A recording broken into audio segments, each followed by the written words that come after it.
Amigos, ¿cómo están? Bienvenidos a Radio Uruguay, bienvenidos a La Máquina de Pensar. ¿Cómo andan? Espero que anden bien. Nosotros estamos muy contentos de estar aquí en La Máquina de Pensar y sobre todo de que hace un día espectacular. Estamos en la Ciudad Vieja, arranca La Máquina de Pensar con Mati Rodríguez. ¿Cómo le va Matías Rodríguez? En controles de emisión. Y Carolina de Cuadro ahí aguantando el cuadro como es su apellido. Amigos, estamos en La Máquina de Pensar. Ayer estuvimos conversando con Laura Martínez Coronel sobre El Fatal Estampido de la Esperanza, que fue un libro editado en Rosario, Argentina, y estuvimos también hablando con un millón de umbrales con Ricardo Ruiz acerca de King Kong. Nos envió Ricardo Ruiz, simplemente los cuento así para como anécdota, nos envió después una foto de cómo King Kong terminó en Mar del Plata. Ricardo Ruiz vive en Mar del Plata porque el King Kong que se hizo para el 1976 para la película de Jessica Lange era un King Kong robótico, ¿no? Robotrónico. No había efectos digitales en aquella época. Y bueno, ese robot vino a Mar del Plata y por un problemita, parece que fue un fracaso la exposición, fue puesto en una... fue puesto bajo el juez en custodia y entonces King Kong no se quedó ahí en Mar del Plata un par de años y ahí me mandó un par de fotos este hombre llamado Ricardo Ruiz. Hablando de King Kong, bueno, King Kong se terminó, estuvimos hablando ayer del simio más gigante que terminó en Mar del Plata.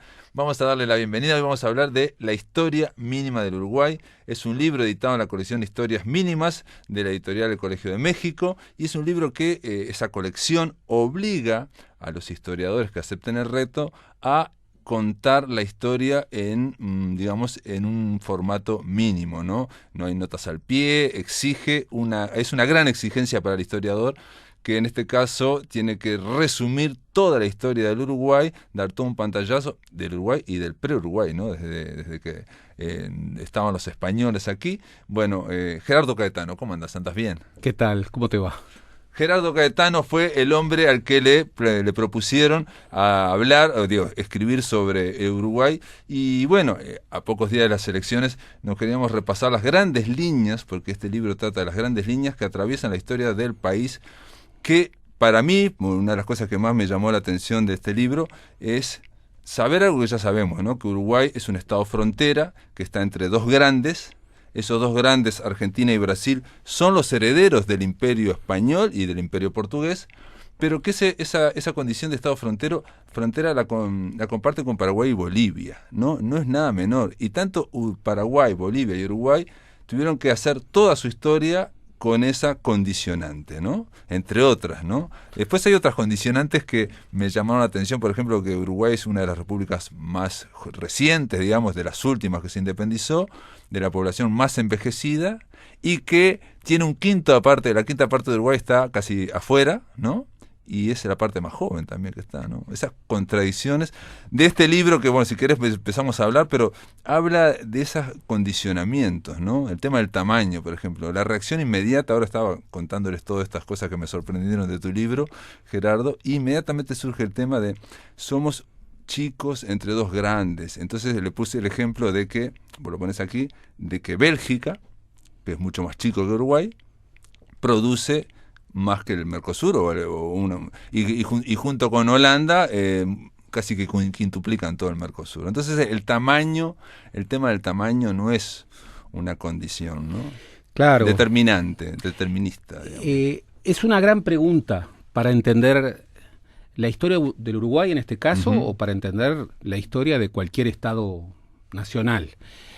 ¿Cuándo un país es pequeño? ¿Qué significa ser un país pequeño? ¿En relación a qué? Porque lo pequeño, lo grande es en relación a otro, es un valor relacional.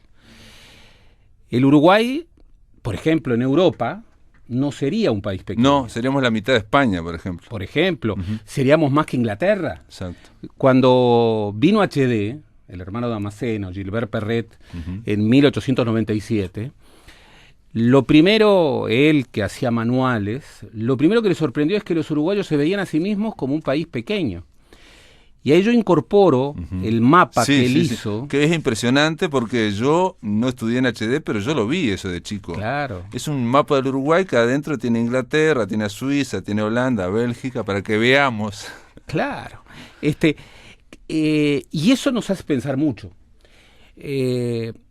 somos pequeños en relación a. Siempre hemos estado en la cuenca, en la gran cuenca del Río de la Plata, frontera entre dos grandes, el Imperio portugués primero, luego el Imperio del Brasil, la República de Brasil, y lo que devino en la Argentina. Como tú bien dijiste, no somos el único estado frontera, hay 3 estados fronteras. Bolivia, que tenía salida al mar, pero que la perdió en el siglo XIX en la Guerra del Pacífico con Chile. Paraguay, que perdió un Paraguay. Paraguay tenía el doble de su condición geográfica actual, la perdió en la Guerra de la Triple Alianza contra el Imperio del Brasil, la Argentina mitrista y como partiquinos el Uruguay florista. Pero Uruguay, como estado frontera, tiene una peculiaridad. Es el nodo tenemos el Océano Atlántico. Claro, también. Es la salida. Tenemos una despejada la espalda, digamos. Porque con respecto a Paraguay, una de las cosas que surge es que, así como nosotros nos vemos en contraste con Buenos Aires, Paraguay también surge en contraste con Buenos Aires. Por cierto. Pero Paraguay y Bolivia son 2 prisioneros geopolíticos. ¿Por qué? Aquello que decía Roa Bastos respecto al Paraguay. El Paraguay es una isla rodeada de un océano de tierra. Claro. Esa idea de mediterraneidad radical. Y, bueno, el reclamo histórico de Bolivia de su salida al Pacífico. Perdida y el año pasado, bueno, recurrida en la Corte de La Haya y nuevamente la visión boliviana derrotada.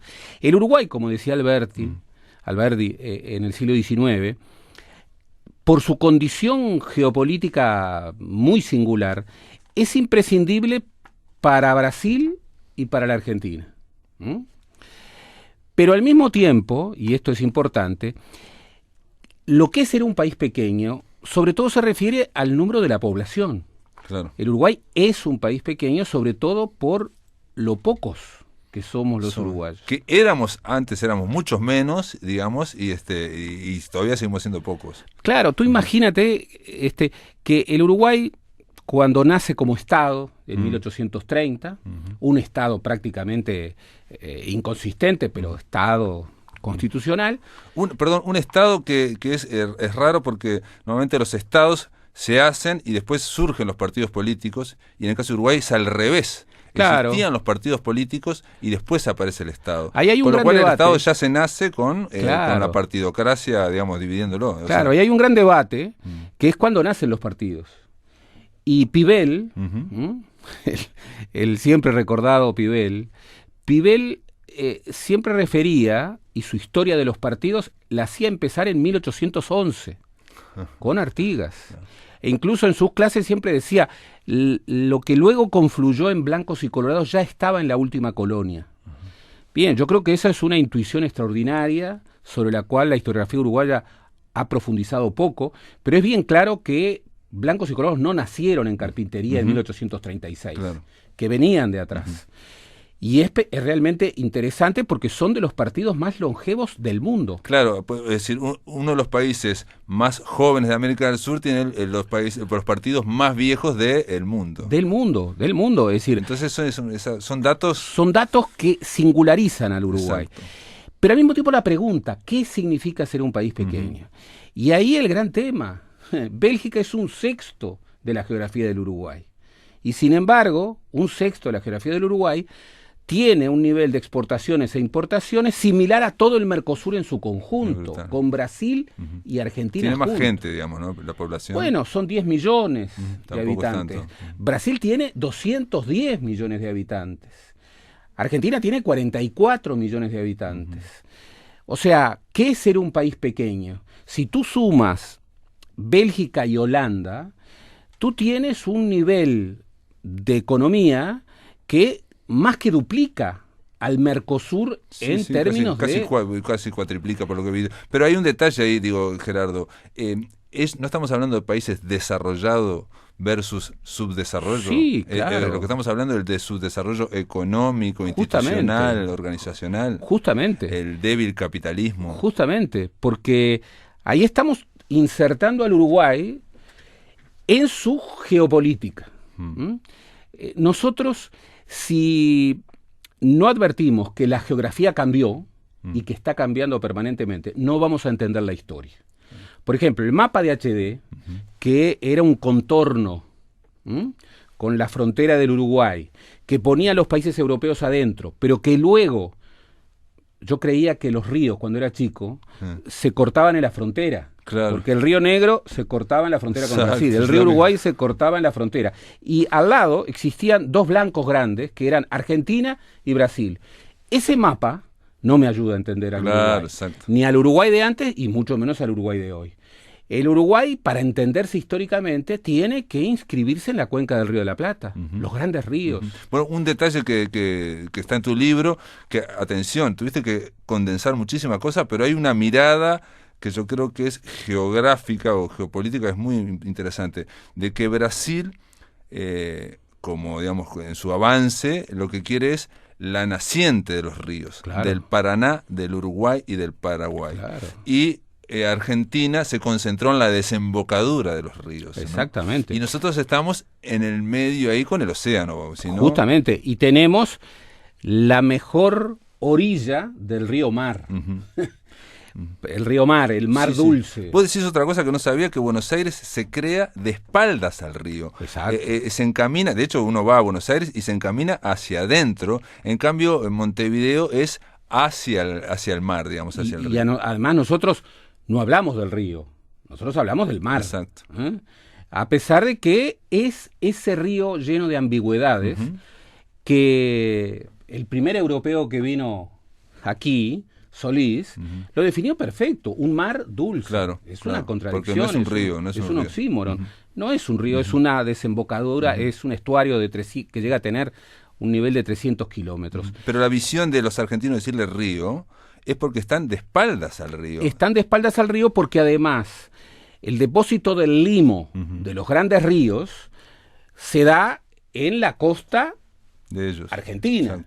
Por ello, ellos para encontrar una playa que se pueda calificar como tal, tienen que ir 400 kilómetros al sur. Y vos decís que el puerto de Buenos Aires, que es tan importante, fue construido artificialmente. Es un puerto artificial. Es un puerto artificial que continuamente está siendo construido y que sin embargo tiene el eje y siempre ha chocado con el puerto de Montevideo. Claro, por eso la lucha de puertos, que persiste.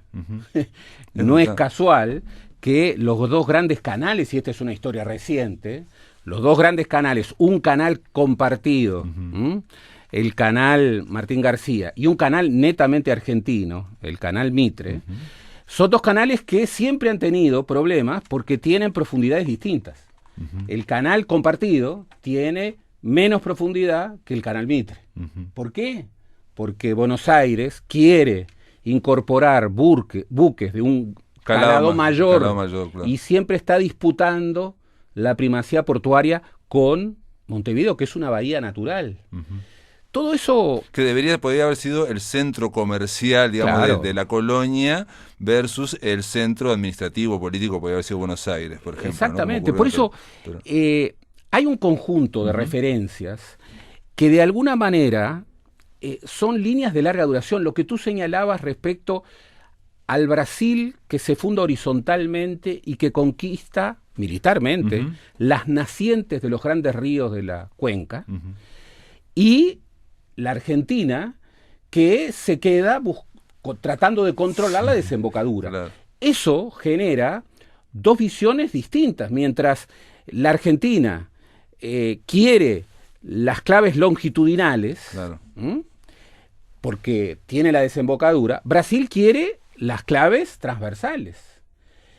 Y Sudamérica es un continente, y ahí está el gran desafío de una integración fallida, este proyecto tantas veces reabierto del puerto de aguas profundas en las costas de Rocha. En Rocha, el superpuerto. ¿Sabes desde cuándo se habla de ese puerto de aguas profundas? Desde el fin de la Guerra Grande, 1850. Sí, vi que alguien decía, sí, que había un puerto, hay que hacer un gran puerto en Rocha. Claro. Ese puerto oceánico... Estamos hablando de hace 150 años. 150 años. Ese puerto oceánico antes era el canal de salida de lo que era el sur del imperio del Brasil. Hoy, quien piensa ese puerto de aguas profundas, lo tiene que pensar en una lógica de comunicación Atlántico-Pacífico, porque ese puerto de aguas profundas en Rocha está prácticamente a la misma latitud que Valparaíso. Claro, claro. Entonces, este continente que debiera tener justamente un modelo de comunicaciones mucho más fuerte y que hoy además tiene la centralidad de que el Atlántico ha perdido peso económico, mientras que el Pacífico es el núcleo del mundo económico. Sí, hace 20 años se decía lo contrario, que el futuro estaba en el Pacífico. Ahora, una de las cosas que aparece también es que, lo decís muy al pasar, porque todo es conciso acá, claro. Es que esto que hemos hablado tanto de la balcanización de América del Sur y el tema de las comunicaciones, que comunicar es hacer política. Si no estamos comunicados, no hacemos política. Eso es así, digamos, es tremendo, pero es terrible, ¿no? Que es una herencia del cantonalismo de la conquista española, del sistema español, y en cambio los portugueses hicieron otra conquista que hace que Brasil esté unido. Sin duda, si tú ves... primero, hay dos imperios españoles y nosotros somos claramente hijos del último imperio español, que es el imperio borbónico del siglo XVIII. Por eso nosotros somos una colonia débil y tardía, como decía Real de Azúa. Y que el mapa de Uruguay en los planos españoles decían tierras sin provecho. Claro, porque primero los españoles del primer imperialismo, siglos XVI y XVII, buscaban oro y plata. Y tenían la obsesión de que acá, en este mar dulce, primero había mucha plata. Por eso Río de la Plata, por eso Argentina. Claro. Pero luego pensaban que aquí, tú piensas que ellos no tenían un mapa. Obvio. Tenían lo que se llamaban los portulanos. Claro. Es decir, tenían el recorrido de la orilla. Entonces ellos creían que podía haber que podía estar el canal interoceánico, que lo llevara al Perú. Claro. Bien, no hubo nada de eso. Lo que ocurre es que luego Hernandarias, un gobernador criollo de la gobernación de Asunción, que busca abrirle las puertas a la tierra, bueno, advierte la pradera, las posibilidades de la pradera de la banda oriental, tierra sin ningún provecho, y en 1611 y 1617 introduce el ganado. El nacimiento de una de las dimensiones, bueno, totalmente vigentes. Hasta ahora, sí. Ahora. Digo que marcan, son líneas históricas de largo aliento. Y van a seguir marcando. Justamente el libro, el notable título del libro de Reyes Abadí, Brusquera y Meloño, la banda Pradera, Frontera y Puerto. Hoy podemos entender al Uruguay como el país Pradera, Frontera y Puerto. Claro. Solo que esas claves hay que repensarlas. Hoy, por ejemplo, la geopolítica es completamente distinta. Claro. Es completamente distinta. Nuestro principal socio comercial no está en la región, ni siquiera en el continente. Está China. En China. Es China. Que aparte decís un dato que yo no sabía, de que China no solo es el principal socio comercial de Uruguay, sino que de casi todos los países de América del Sur. Y este es un fenómeno relativamente reciente. China era un socio marginal, en términos comerciales, de prácticamente toda América del Sur, hasta hace 20 años. Hoy es el primero o el segundo socio comercial y muchas veces financiero de todos los países sudamericanos. Sí. Por eso cuando vemos, por ejemplo, algunos presidentes que gritan, por ejemplo, Bolsonaro hizo una campaña anti-China, y la idea era el vínculo con Estados Unidos, a como fuera. Sí. Bueno, está gobernando y descubre que Estados no es así. Unidos no le puede dar lo que China le da. Claro. Y entonces los que lo apoyaron, por ejemplo, el agronegocio, le dicen, no, China. Y los militares, ¿sabes quién es el encargado de los vínculos con China? No es Bolsonaro, es Mourão, que es el vicepresidente de Brasil. Del mismo modo, Bolsonaro odia a Alberto Fernández, que seguramente el próximo domingo se convierta en el presidente de la Argentina. Pero ya le dijeron, mirá, podrás hacer un tratado de libre comercio con Estados Unidos, pero el vínculo privilegiado de Brasil con la Argentina está más allá del signo ideológico de los gobiernos. Claro. Esa es la condición, digamos, geopolítica que incluso le da a Gerardo Caetano para hacer un listado de los conflictos que se han mantenido acá en esta región, digo, que ha tenido Uruguay. Entre otros conflictos, yo me sorprendí de que uno de esos es el tema del cuidado del medio ambiente o el manejo de los recursos hídricos, ¿no? O sea que fue el principal conflicto que tuvimos con Argentina por el tema de UPM, por ejemplo, ¿no? Pero eso, o el aprovechamiento del potencial hidroeléctrico, que en un momento fue crucial para Uruguay y ahora con el cambio de la matriz ha ido cambiando, nos hemos ido independizando. ¿Tú piensas la magnitud y la necesidad de ver estos problemas en clave histórica? Claro. Hasta hace 20 años, 10 años, pensar la energía, la matriz energética para el Uruguay, ¿qué era? Bueno, el Uruguay no tiene petróleo, no tiene gas y tiene topeada su capacidad de generación de energía hidroeléctrica. Hasta un 95, 98%. Entonces, para tener energía, tenía que inscribirse en la región. Era dependiente de Brasil y de Argentina. Sin embargo...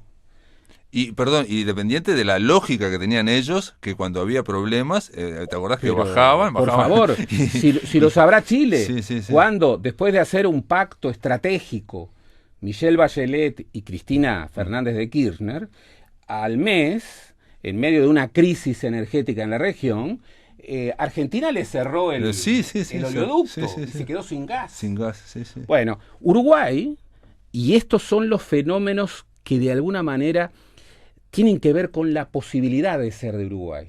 Siempre dicen que ser uruguayo no es una condición, es una profesión. Es una profesión, hay que aprender a ser uruguayo. Claro. Bueno, aprender a ser uruguayo, por ejemplo, es decir, bien, en el Uruguay cambiar la matriz energética en 5 años es posible. Se demostró.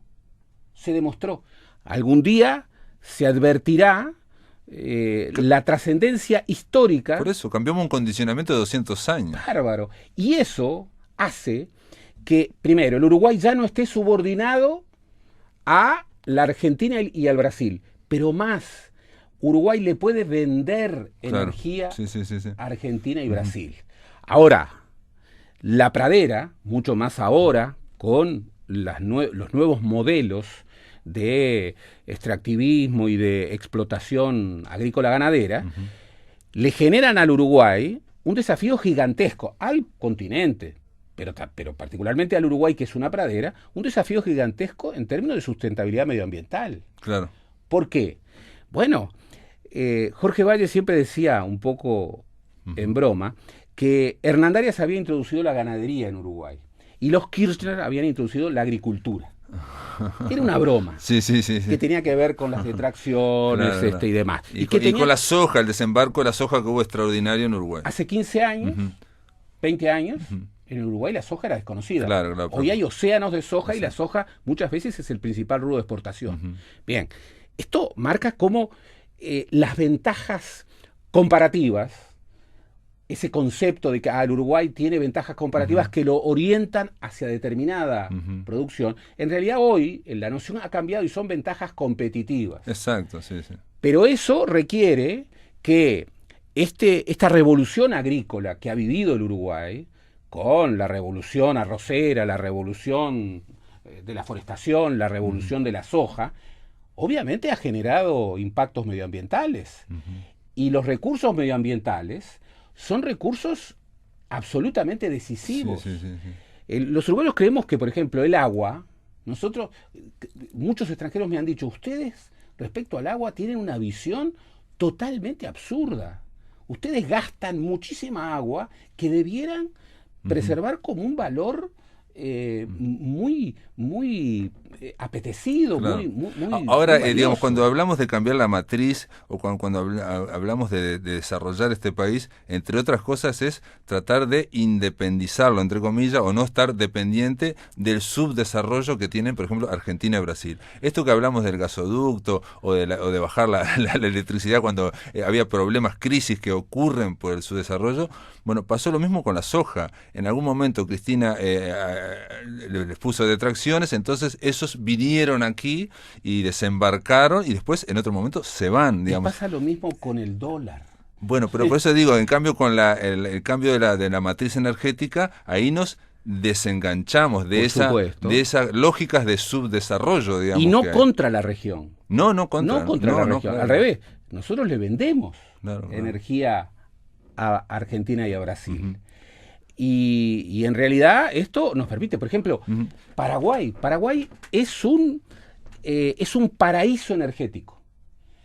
La capacidad de reproducción hidroeléctrica que tiene Paraguay y las posibilidades que hoy tiene de conectividad, de vender su energía hidroeléctrica uh-huh.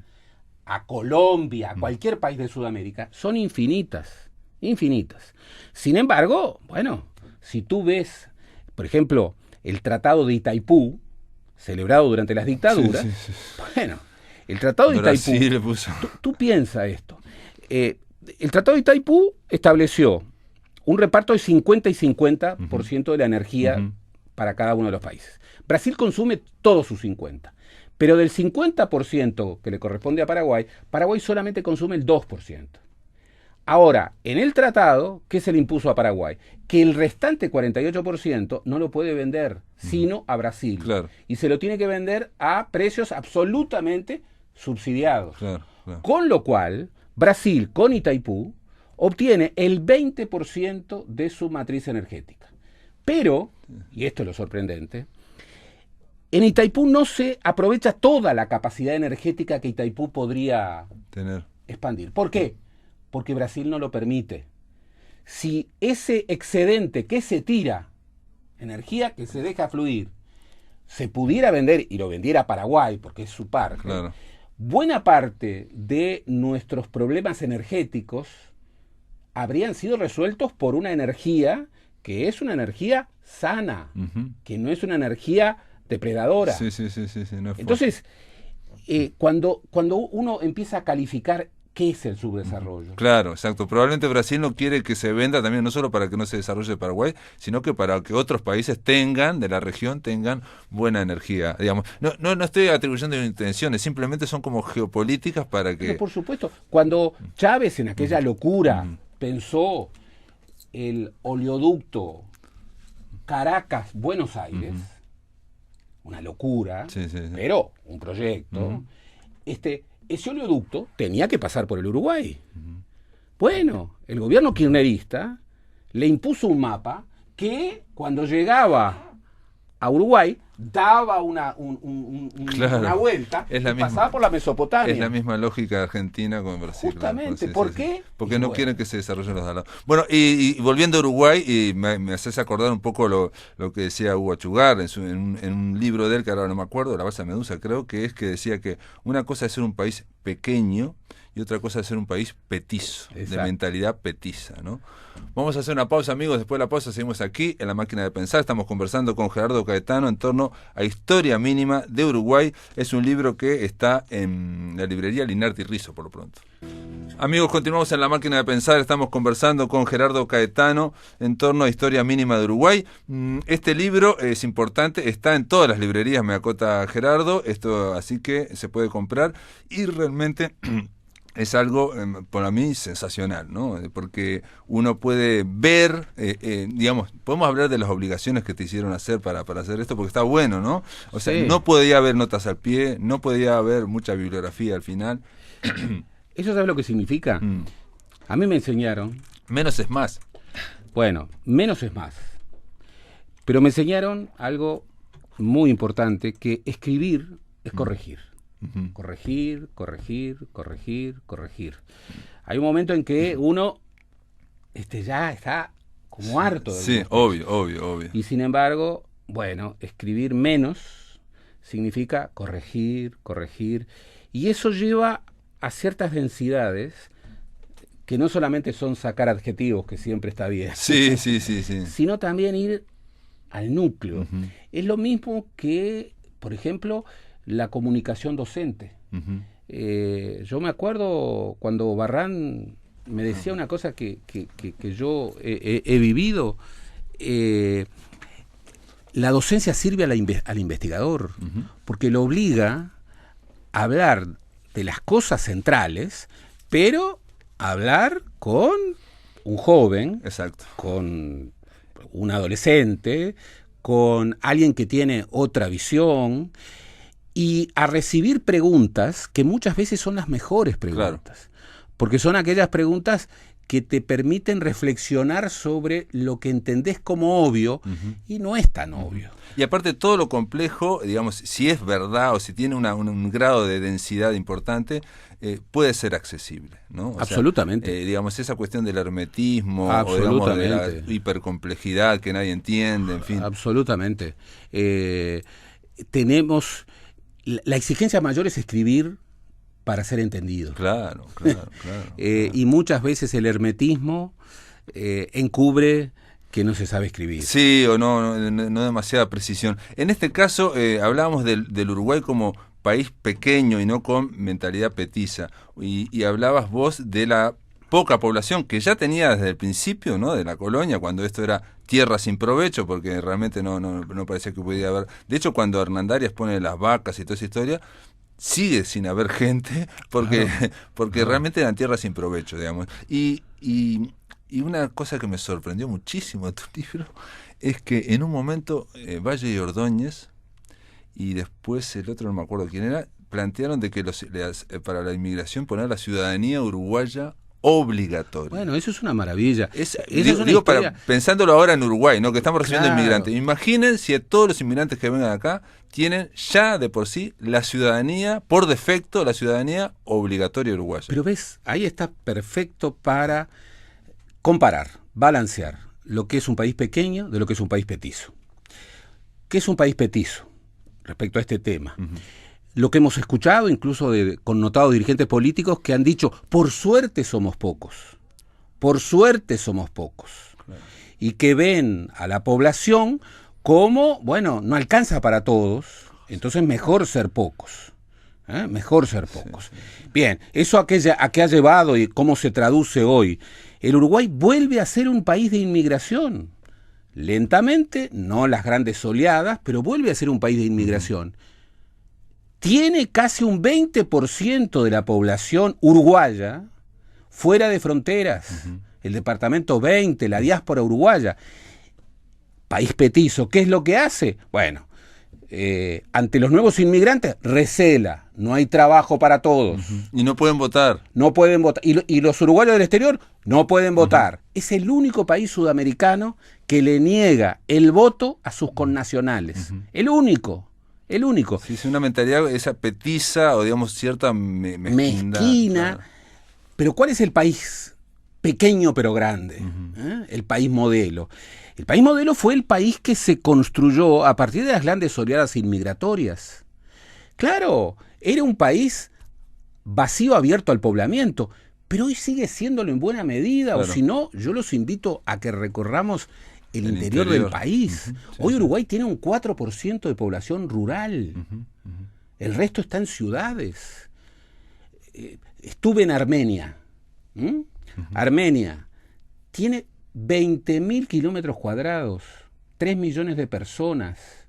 Está en las grandes montañas transcáusicas del Cáucaso. Sí. Bien, nosotros tenemos 20.000 armenios. Forma parte de esas oleadas inmigratorias que nos han construido. Y esos inmigrantes, yo lo vuelvo a señalar porque es como una señal de ese Uruguay pequeño que puede ser un país modelo. Cuando venían, no venían contentos, venían con la morriña gallega. Sí, claro. La muerte chiquita. Y no venían de una nación a otra. En los censos del siglo XIX, y yo lo repito porque me conmueve el alma, no ponían Italia o Argentina o España, ni siquiera a veces ponían Galicia, ponían su aldea, Rebón del Alto, Fiesoli, Potenza. La primera gran ciudad que conocían muchas veces era Buenos Aires o Montevideo, y venían aquí y tenían, la construcción del trabajo. Se hicieron españoles o italianos al mismo tiempo que se hacían uruguayos desde aquí. Pero entonces había grandeza. Pero había gente aquí en Uruguay que planteaba que la ciudadanía había que darle obligatoria. Claro. O que tenían que decir, no me acuerdo quién es el otro, que dice, o por lo menos plantear la voluntad de que no quieren mantener la primitiva, digamos, la original. Claro, era un doble juego complicado, porque si bien Uruguay muy tempranamente permite la doble ciudadanía, lo cual es algo importante, y genera esa proyección tan ballista de la tierra de promisión, que tenía una aceptación mucho más fuerte con respecto a los inmigrantes que venían que con respecto al peón rural, al que veían muy atado al país blanco, al país zarabista. Bien, tenían la otra idea de, bueno, la igualdad.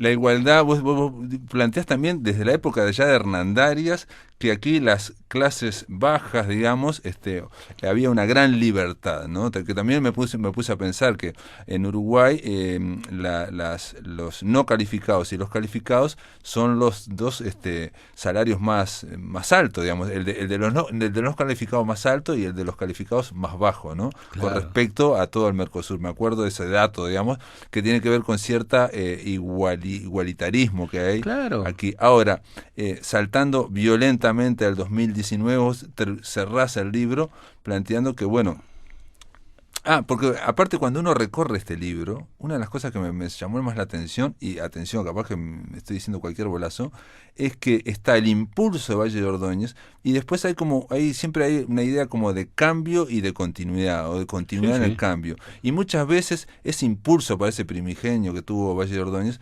aparecen como restauraciones. Esa me dio la sensación, como de gente Valle Verde tratando de restaurar, digamos, cierta... y de hecho el tercer vallismo podría ser el Frente Amplio también. Pero acá hay una cosa muy importante que es toda la grandeza innegable del vallismo, ojo, fue contestada con otra grandeza, que es, bueno, la otra visión blanca, y fue contestada con otra grandeza que era la utopía de la izquierda frugoniana. Tú piensas, 1910, Emilio Frugoni se convierte en diputado, un diputado en 99, claro. Y sin embargo era decisivo, muchas leyes. Y bueno, está digamos, ahí estaba la hegemonía intelectual, digamos, ¿no? O sea, la capacidad intelectual de persuadir y de poder... Un filósofo, sí, estamos hablando desde la cátedra de filosofía de la Universidad de la República, Carlos Baferreira, llegaba a generar la transformación de un proyecto de ley tan decisivo como el proyecto de divorcio por la sola voluntad de cualquiera de los cónyuges. Proyecto de Ricardo J. Areco, un personajón, y de Domingo Arena, otro, que fue presentado en 1912 y luego cambió, aprobado en 1913, con la iniciativa de Baferreira, por el divorcio por la sola voluntad de la mujer. Claro. Tú sabes, antes de ese divorcio, las posibilidades, había una ley de divorcio, pero ¿qué era lo que establecía? Imagínate, para ver lo que es ese país revolucionario, ese país laboratorio. Antes había eximentes, había, digamos, causales que podían permitir el divorcio. Y una de esas causales era el adulterio. Pero había una diferencia. En el caso de la mujer, el adulterio en cualquier situación generaba la posibilidad del divorcio para el hombre. Pero en el caso del hombre, para que fuera una causal de divorcio para la mujer, tenía que ser divorcio descubierto infraganti en el lecho conyugal. Imagínate, de esa visión, que ya era una visión avancista porque permitía el divorcio, hay países muy cercanos que permitieron el divorcio hace muy poco tiempo.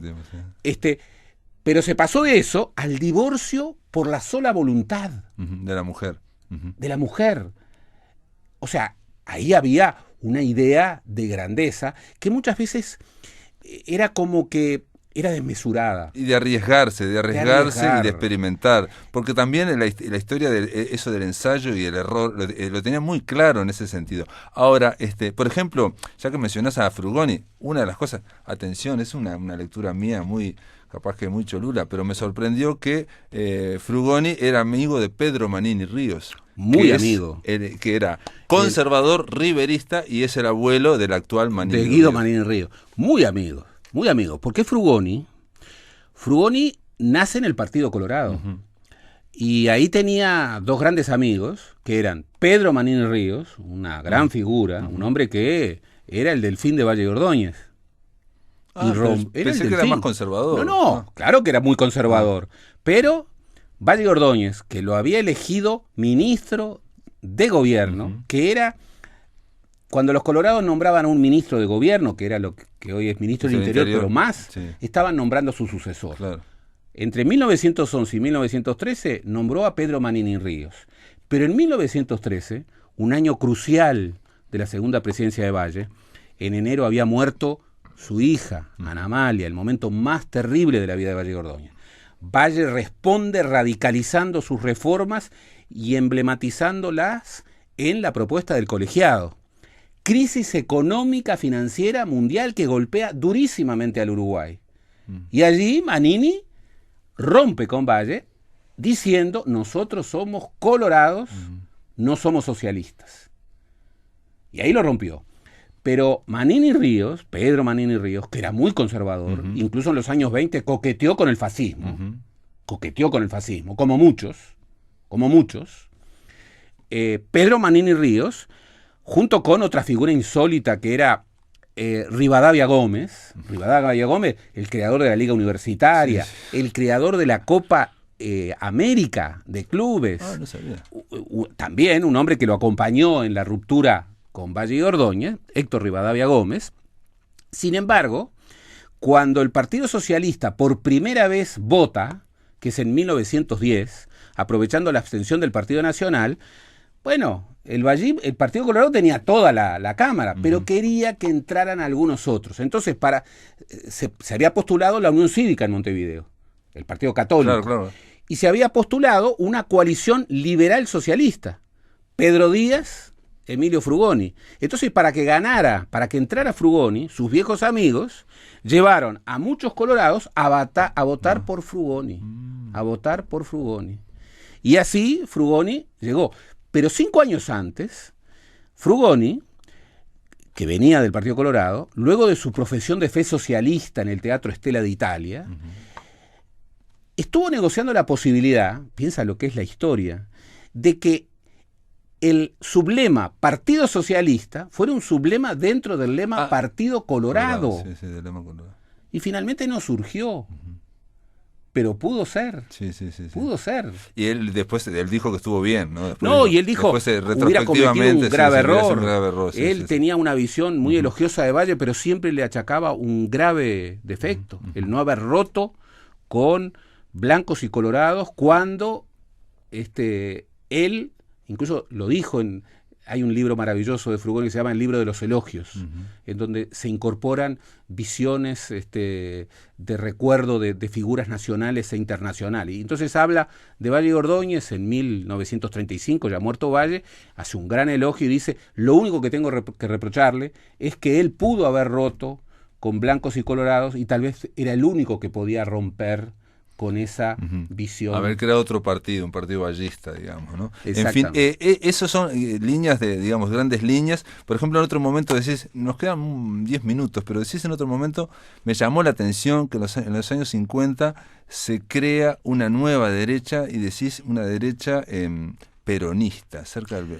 Bueno, digo, la uruguaya, ¿no? Atención, una derecha autoritaria que andaba coqueteando ya en los años 50 con, el golpismo, con el autoritarismo. Acá hay muchos mitos, y uno de los roles del historiador es justamente preguntar. No es un discurso de la verdad.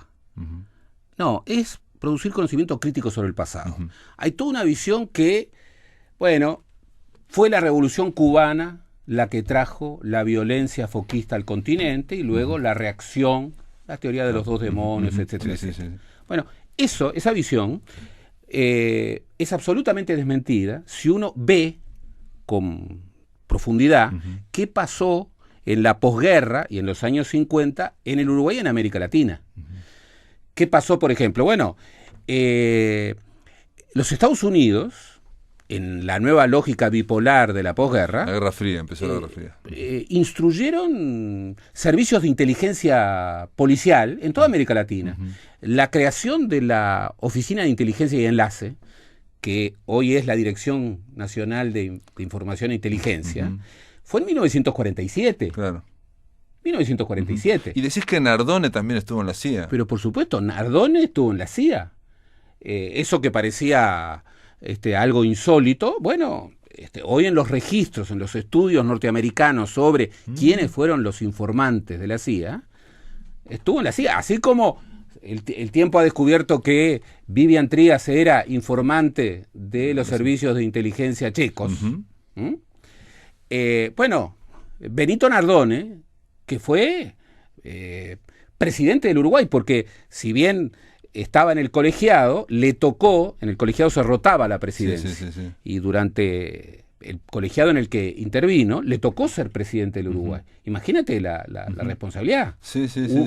Un espía de la CIA con todo lo que eso significaba. Claro. Pero uno que ve que hay una derecha violentista, antiliberal, antisemita, una derecha nacionalista, una derecha militarista, y que habían ciertos vínculos entre algunos espacios pequeños, pero que fueron luego creciendo, de militares proclives al golpismo, y proclives a una visión nacionalista, que por otra parte comenzaban a pasar por la Escuela de las Américas. Que era, digamos, encabezado por Aguerrondo, y el otro sería encabezado por Sereñe, ¿no? Claro. Había esas dos líneas, constitucionalista y golpista. Claro, eso se traduce en los 60 en ese enfrentamiento emblematizado por estos dos liderazgos.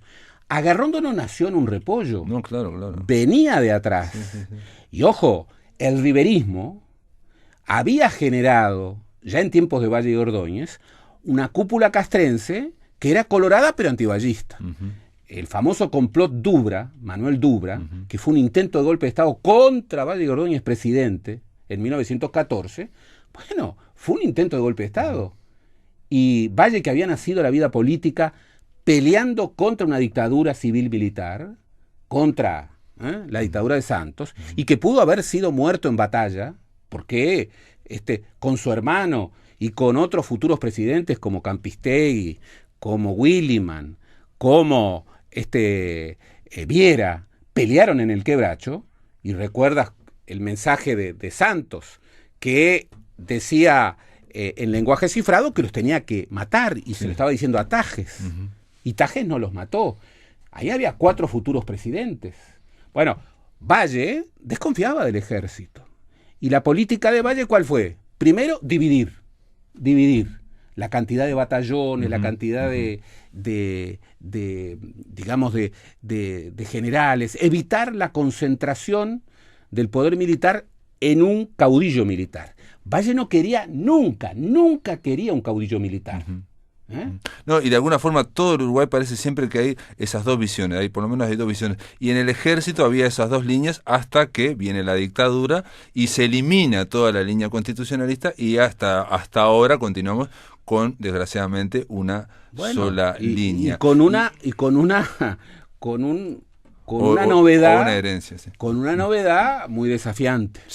Muy desafiante. Que el nieto de Pedro Manini Ríos, después de 34 años del fin de la dictadura, nombrado por Eleuterio Fernández Huidobro y respaldado por José Mujica, se convierte en un caudillo militar que hace política siendo caudillo militar, y que luego, qué curioso, qué coincidencia, en el año de las elecciones, se convierte en el líder de un partido que va a votar muy bien el domingo que viene. Sí, aunque vote muy mal, digamos, aunque vote, por ejemplo, un 6%, votaría por encima de lo que votó el cuarto partido, el partido independiente, que era máximo un 3, digamos, para que, digamos, es bestial el ingreso de Manini Ríos, digamos, ya a la política. Por eso, ¿no? Y es una novedad, es la gran novedad de este proceso electoral. Es la gran novedad. Lo curioso es que esta novedad se inscribe en un contexto global y latinoamericano, en donde los militares vuelven a tener mucho poder. Y donde Uruguay comienza, digamos, hablamos del ciclo Todos Somos Raros, bueno, Uruguay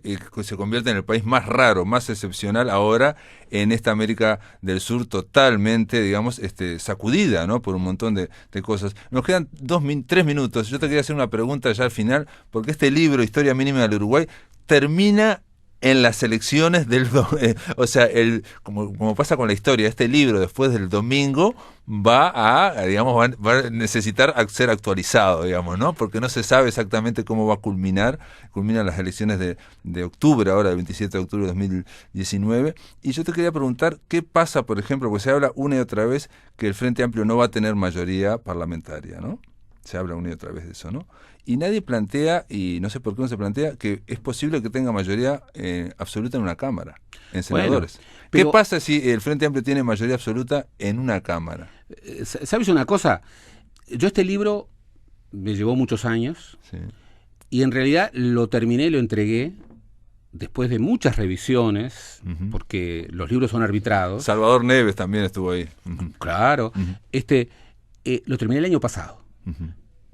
Pero quería que la última reflexión tuviera que ver con ese proceso electoral.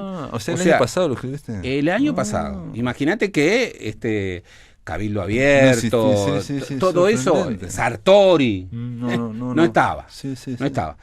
Y sin embargo, se veía algo que es muy, muy impactante, que los llamados cisnes negros, que hoy dominan la política en el mundo, los cisnes negros como eventos inesperados, impronosticables, de fuerte efecto revulsivo, bueno, habían llegado al Uruguay. Y que en el Uruguay iba a haber cambios, iba a haber cisnes negros. Bien, vaya que tenemos un cisne negro. El tema es que las hipótesis que se abren hacia, digamos, lo que va a ocurrir con el futuro gobierno, no son excepcionales en la historia uruguaya. En la historia uruguaya, en muchas oportunidades, gobernaron partidos sin mayoría legislativa. Normalmente es la tónica, en general, claro, en un sistema presidencialista, no tener toda la mayoría absoluta. Claro. No tener la mayoría absoluta. Claro. Tener una minoría mayor, en todo caso. Claro. Lo que ocurre es que sobre todo el Partido Colorado, que fue el que gobernó más, pero también el Partido Nacional, cuando fue gobierno, buscó acuerdos entre blancos y colorados, nunca la izquierda, nunca la izquierda. Bien, el tema es que ahora los dos formatos conocidos de gobierno no van a funcionar, porque acá o gobernaron blancos y colorados juntos, y nada más, y les alcanzaba, y ahora ya no alcanza, o gobernó el Frente Amplio con mayoría legislativa propia. Entonces, digamos, se ve con dramatismo algo que en puridad muchas veces ocurrió. Que la democracia normalmente es normal, tener una minoría mayor. Y yo el libro lo termino diciendo, bien, que finalmente Uruguay no es una isla, Uruguay está viviendo problemas que tienen que ver con un mundo convulso, con una América Latina complicada, pero que finalmente las principales controversias uruguayas se van a dirimir en las urnas. No es poca cosa. Y eso no es poca cosa. Gerardo Caetano, gracias por estar en La Máquina de Pensar. Historia Mínima del Uruguay, que está en todas las librerías, amigos. Quedó presentado en La Máquina de Pensar. Gracias por estar en La Máquina de Pensar. No, gracias, Pablo. Es un lujo estar en tu programa.